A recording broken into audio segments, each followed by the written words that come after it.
ஹாய்ங்க. நிறைய பேர் வந்து நிறைய ரெஸ்பான்ஸ் கொடுத்துருந்தீங்க இந்த 3 days எக்ஸ்போல. ப்ளஸ் அது இல்லாமல் நிறைய பேர் என்ன சொன்னீங்கன்னா இதை வந்து ஆன்லைன் கொண்டு வாங்க அப்படின்னாங்க.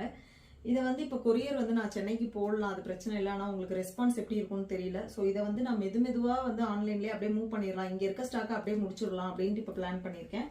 சேல் கொடுத்தது போக மீதி இருக்கிறது எல்லாமே இது ஆன்லைனுக்கு தான் கொடுக்க போகிறேன். டைரக்ட் சேல் முடிச்சது போக உங்களுக்கு ஒரு புரிதலுக்காக தான் ஒரு வீடியோ. அவைலபிள் சைஸ் பார்த்தீங்கன்னா இது வந்து எஸ், ஓகேங்களா. டிஷர்ட்டோட சைஸ் எஸ்லேருந்து ஸ்டார்ட் ஆகுது.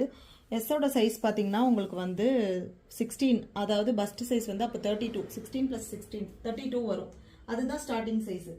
அதே மாதிரி இந்த சைஸ் வந்து பார்த்தீங்கன்னா இது எவ்வளோ வருது, 27னா உங்களுக்கு 54 inches, 2XL 54 inchesனா இப்போ எவ்வளோ பெருசாக இருக்கும் பார்த்துக்கோங்க. நல்ல பெரிய சைஸ். எல்லாரும் 2XL கொடுங்கன்னு கேட்காதீங்க. உங்களுக்கு உண்மையாலுமே 2XL தேவை இருந்துச்சுன்னா கண்டிப்பாக கேளுங்க. இந்த சைஸ் வரைக்கும் நம்ம கிட்ட இருக்கு. 2XL 3XL மாதிரி இருக்கும். வேணுன்றவங்க ஆர்டர் பிளேஸ் பண்ணிக்கோங்க.